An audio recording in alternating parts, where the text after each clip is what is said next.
just got asked to come in, and we did some ideas, and it was the editor, Nick, who came up with the idea of tangos, and I thought, it's a great idea of tangos because most people would think, right, it's Cornwall, folk music, all that stuff, and if you have tangos, what you have is the character. You have a really dignified man. It's not exactly sitting with Cornwall, but he's walking around with a lot of dignity, and it's very powerful music, these tangos. So you need to have something which is reflecting him in Cornwall as a starting point. So that's how it started. Yeah, Martin I like a lot anyway. Yeah, I love his acting and I love his humour. And right from the start I thought, yeah, well, this could go. And there was stiff competition in other comedy programmes in England at the time, which of course were put on at the same time. But the reason I thought it was going to work is it's a small team and everybody was good at what they did. I mean, a normal day for me anyway is to get up in the morning, have breakfast, start work, and then midnight you stop. Most people seem to think you're in some kind of cosmic, hey, there's Don Martin, bit of this, bit of that, and off you go down the pub. When they first give you the shit job, it always is the same way. It starts off with quite big gaps between, and then when you get to the end, it's because of the nature of filming and post-production, it squeezes at the end. So you really got to be on your toes at the end. So what I always ask for, if they can do it, and they can normally do it for about 2/3 of the film, I want anything they've got early. So I'm putting my ideas in early. We've got all the other music we've done on other episodes, we can put in certain themes to see if it's going to work. That goes on too, but in the main, I like to get the stuff very early, even though that's going to be cut again, so I may be doing the job twice, 3 times, it doesn't matter, because at the end you want it to be right. I would say comfortably feeling I've got what I wanted, 5 to 6 days, and then you start pulling it apart. It's a funny process because there's no one way of writing. Sometimes I'm there with a manuscript and a piece of pencil and at the piano if I'm looking for a particular theme that's got to have a melody, or I might just actually be doing it straight into the computer using sample sound and all sorts. So there's no one way, but what there has to be is that you have to be working very closely with the story. Certainly guitars run through it, certainly pianos run through it, and quite like mandolins and things like that. It's rhythm things, but melodies are very important. And it's funny because I have the odd touch of accordion, but it's not a particular favourite of the route to take what we're doing. It's okay sometimes, but we don't want it to sound like it's South America because it's Cornwall. So you have to be very careful how you do it. We tried trumpets at some point, and we thought that would make a sort of bigger sparkle, but that didn't really. It sent out the wrong messages. So where it's ended up is mostly between pianos and guitars and rhythmic things, but we have to be careful with that because we don't want too much hi-hat. I'm not one of these people that analyse. I'm not good at that. It's intuitive. Everything I've ever done is like from the heart. Maybe it should come from the brain first, but it doesn't. It actually comes from there. And what I would always do when I'm looking at the scene is, okay, am I being moved by this music? First of all, when you put music on something, there's a reason for it. You just have to say, what's it there for? What's it doing? Why is it there? Does it need to be there? In other words, you don't double up what's going on with the pictures because there's no point. It's always great if you have a really off-the-wall character and you've got to put something kind of quirky around them.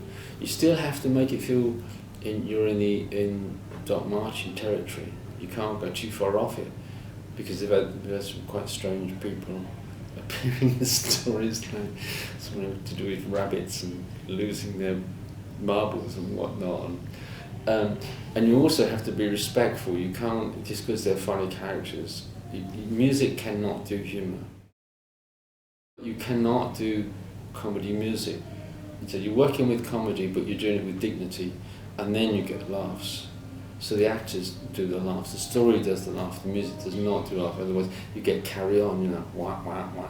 You can't do that, that's awful. Well, it's all right for carry on, it's perfect for them, but not for us. I do like, you know, love themes, and I do like quirky themes when we get some quirky people. I do like the policeman. I think he's great. But I see, again, I won't do funny music around policeman, even when he was having his love affair. I mean, you can't do that. It does not work. I just love it when the films turn up for the, you know, after the first cuts, and I've read the script and I think, okay, what's it going to be like, you know, and the way they do it.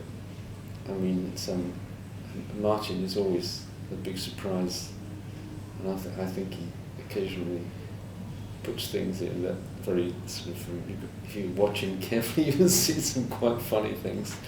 But no, that for me is the joy, not necessarily characters, but I'm working off a story, and that's the joy of writing music for film, is that if you've got good actors, a good story, you can have a great time.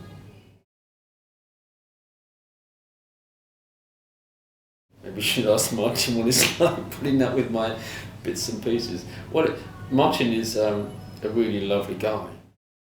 I think he's extraordinary, and he should be cherished. But you know, I'm sure he is very cherished. But it's quite an unusual. I like the fact that Martin seems to have not been affected by fame and money, and I've seen enough people that, you know, I wouldn't want to spend the evening with, but it's lovely if you sit down and have a meal with him, because he's just like a man next door, and I like that. Ben's great. When you have a team of people, you just hope that everybody is good at what they do, because then you start at a certain level and you go up. But if you've got a director who is weak, and I've been very lucky, touch wood, I can almost count on 2 fingers. 2 fingers of people that I thought, oh dear, this is really bad news. Ben is right at the top. He's for what he does, he's incredible, and you can't ask for any more than that. You know, we have a great working relationship. I get very funny notes back sometimes, which is, I should have kept them, I guess. But hey, it's a lot of humour and relaxed hard work. I suppose that's the right way to put it. But you've got to have somebody who knows when they start filming exactly where it's going to go. Otherwise, you know, you're not going to get a good program. But Ben's expert.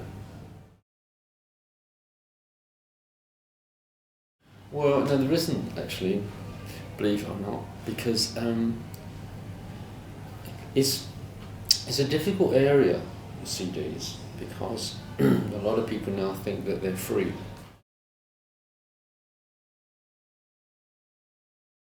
Who knows, you know, maybe in future, maybe there would be another one. I'm glad that people like it. It was done for that reason. That's nice, isn't it? I mean, the wonderful thing about music, or anything really, is that if you can give pleasure to people, that's it, you won the lottery, haven't you? Well, I'm really glad they like the music, because the music isn't done as a separate thing. The music is done as part of a program.